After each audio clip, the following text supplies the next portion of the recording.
Olá, minha gente! Vamos estudar um pouquinho de conjuntos numéricos, sobre conjuntos numéricos? Vamos ver? Primeiro conjunto que a gente assim, teve acesso a ele, você quando é criança, que você trabalhou muito com esse tipo de número, são os números inteiros e positivos. 0, 1, 2, 3, 4. Este conjunto, iniciado pelo zero, que vai para o infinito, ele é representado pela letrinha N. Este conjunto é chamado de conjunto dos números naturais. Ele começa no zero e ele vai crescendo e vai para o infinito. Na reta numérica você tem o zero, né, o meu limite, o meu menor número, depois vem 1, 2, 3, 4, ele cresce para o infinito, certo? Muito bem, este conjunto dos números naturais, ele também nós temos um subconjunto. Olhando para os números naturais, eu posso formar vários subconjuntos. Um deles é quando eu coloco simplesmente este símbolozinho aqui em cima. Este símbolo é um asterisco, né? E eu estou tirando, excluindo fora o zero. Então, esse asterisco exclui o zero do meu conjunto. Então, este conjunto agora, ele não começa pelo zero. Ele começa por 1, 2, 3, 4, 5 e vai para o infinito. Então, colocar esse asterisco em cima, eu estou excluindo o zero do meu conjunto. Bem, então, este é o conjunto dos números naturais, que é representado pela letra N. Eu tenho o conjunto dos naturais, ele é infinito, começa pelo zero, eu tenho um N com asteriscos em cima, que eu vou retirar o zero do meu conjunto, este é um subconjunto desse. Subconjunto, né? O menor está dentro do maior, ou seja, este conjunto está contido no conjunto N. Ou o conjunto N contém este conjunto que é menor do que ele, certo? O conjunto Z, ele é chamado de conjunto dos números inteiros. São os inteiros positivos e negativos, ou melhor, são todos os inteiros, né? Este conjunto Z, que vem lá do infinito, e você pode representar a partir de quem você quiser, né? A gente normalmente vem do infinito, menos 2, menos 1, 0, 1, 2, 3 e vai para o mais infinito, né? Ele é representado pela letrinha Z e na reta numérica eu também consigo representar todos os algarismos aqui, né? Pelo menos algum. Agora eu sei que vai para o infinito e veio do menos infinito aqui e vai para o mais infinito. Ou seja, é uma reta que faz isso daqui, né? Ela cresce como se fosse... Ela é ampla para os dois lados. Muito bem, subconjuntos do conjunto Z. Eu tenho o Z, se eu colocar esse símbolozinho aqui em cima, esse asterisco, eu estou retirando o zero do meu conjunto. Então, como que eu representaria? Eu colocaria reticências e colocaria aqui menos 3, menos 2, menos 1, o zero não. 1, 2, e continuaria com as minhas reticências. Este é o Z com esses asteriscos em cima. Agora, se eu colocar o Z+, quer dizer que do Z eu só quero, né, os que posso representar com positivo. Agora, atenção, para eu retirar o zero, eu preciso daquele símbolo em cima. Então, do conjunto Z, eu vou retirar os negativos. O que sobrou para mim? Se eu retirar do conjunto Z os negativos, eu vou ter o quê? Eu vou ter o 0, o 1, o 2, o 3, ficou só os chamados positivos com o zero, porque para eu retirar o zero, eu tenho que colocar esses asteriscos aqui em cima. Então, este é o conjunto Z+. O que seria, então, o meu conjunto Z-? Z-, eu vou usar os negativos, tá certo? Mas eu não vou excluir o zero dele, porque para eu excluir o zero, eu preciso daquele símbolo ali em cima, tá? Então, os negativos, eu venho lá do menos infinito, né? Menos 3, menos 2, menos 1, e parei no zero. Este é o Z-. E se eu quisesse representar, por exemplo, o Z mais e retirar o zero do meu Z+. Aí eu teria que colocar os asteriscos em cima. Então, do Z+, que é o que me interessa, eu vou tirar o zero. Então, eu não começo pelo zero, eu começo pelo 1, 2, 3, 4, 5 e vai para o infinito, certo? Muito bem. Este é o conjunto dos inteiros e esse foi os naturais que eu falei. Se você observar esse conjunto aqui, ó, esse conjunto, na verdade, é igual a esse aqui. Tá vendo só? O Z+ com esse asterisco aqui é igualzinho o N também com esses asteriscos. Tá certo? É o mesmo conjunto, tá? Ele é igual. Muito bem, conjunto dos números racionais. O conjunto dos números racionais, ele é representado, eu não consigo colocá-lo numa reta, colocando todo mundo. Por quê? Porque eu tenho um conjunto que eu tenho os decimais exatos e as dízimas periódicas, além dos inteiros, tá? Além do N, além do Z, eu tenho também os números fracionários, tá? Ok? Então, olha a minha representação do conjunto Q. X, tal que X é A sobre B.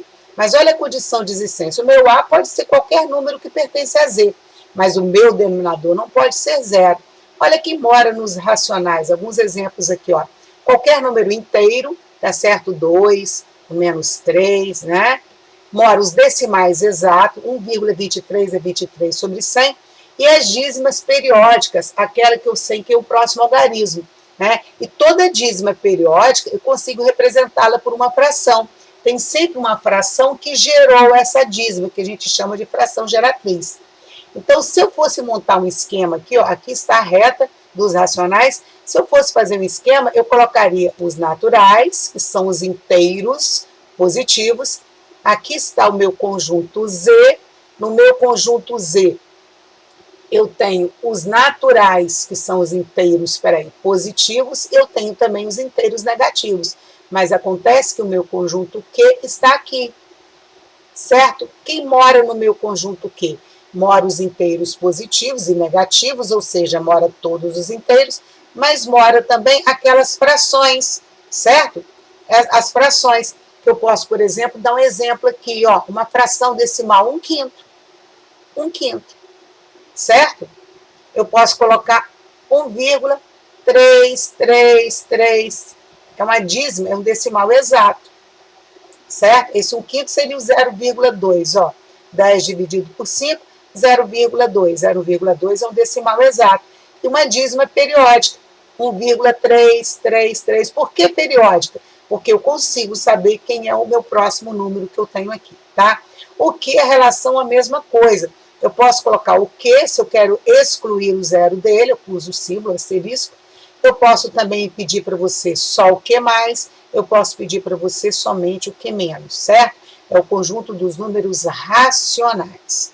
Mas nós ainda não acabamos o nosso conjunto, nós temos ainda outros 2 conjuntos ainda. 2 não, 3, né? Que nós temos que falar sobre eles. Nós temos o conjunto dos números irracionais.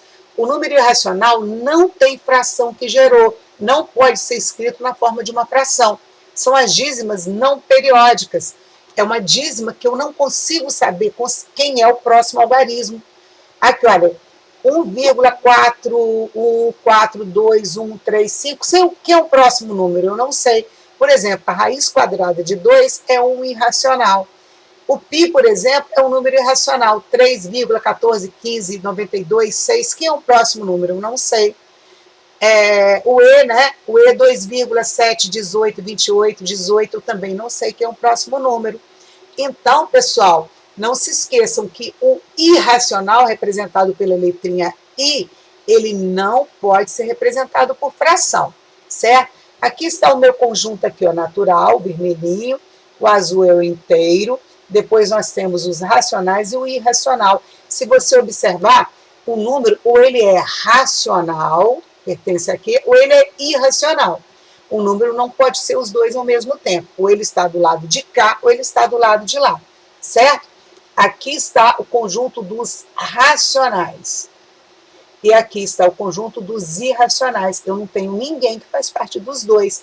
Se eu pegar o número racional e unir com irracional, eu vou encontrar o conjunto dos reais. Quem representa o conjunto dos reais? É a união, é a junção do pessoal do racional, que é esse retângulo aqui, com o irracional. É o conjunto dos reais. Aqui tem uma representação da reta, né? Dos reais. E, para completar o nosso raciocínio, nós temos um conjunto maior do que esse, que é o conjunto complexo. Quem que mora dentro dos complexos? Nos complexos, nós temos todos os naturais, os inteiros, né? Nós temos racionais, os irracionais, nós temos todos os reais, mas nós temos também os imaginários, que são representados pelas raízes de índice par de número negativo, raiz quadrada de menos 4. Eu não consigo encontrar a raiz quadrada de menos 4. A raiz quarta de menos 64. Se o índice é par, eu não tenho dentro dos reais a raiz quadrada, ou raiz par, né, raiz quarta, raiz sexta, de número negativo. Então, este número pertence ao conjunto dos complexos, eu chamo esse número de imaginário, porque, como eu já expliquei para vocês, a raiz quadrada de menos 4, eu vou fazer uma substituição. Eu vou usar o i ao quadrado. O i ao quadrado, eu digo que ele vale menos 1. Ou seja, a raiz quadrada de menos 4, este menos aqui, eu digo que é menos 1 vezes 4. Vê se não é menos 1 vezes 4, menos 4. Então, eu digo que a raiz quadrada de 4, este menos 1, substituo por i ao quadrado, certo? Isso daqui vai me dar 2i.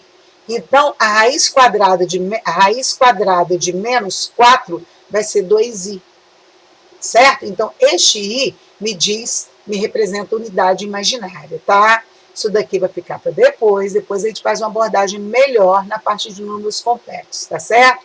Vamos continuar.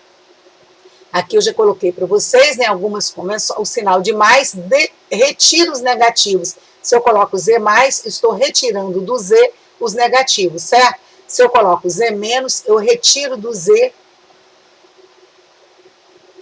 os positivos, só serve os negativos, aqui só eu retiro. Então, olha só, z mais, eu vou dar a abordagem para o mais, para o positivo. Mas não se esqueça, para eu retirar o zero, eu preciso desse símbolo aqui, tá? Então, aqui eu vou usar os positivos com zero. Ficou bem bagunçado ali, né?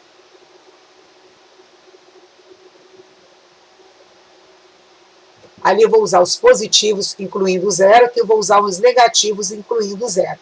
Se eu quero tirar o zero, eu vou usar esse símbolozinho aqui. E coloquei também outras notações, tá certo? Esse símbolozinho aqui é utilizado muitas vezes como e. E esse símbolozinho aqui é utilizado como ou. Esse símbolo é tal que, e este símbolo aqui é o símbolo de não existe, tá certo? Nós continuamos no próximo vídeo, tá?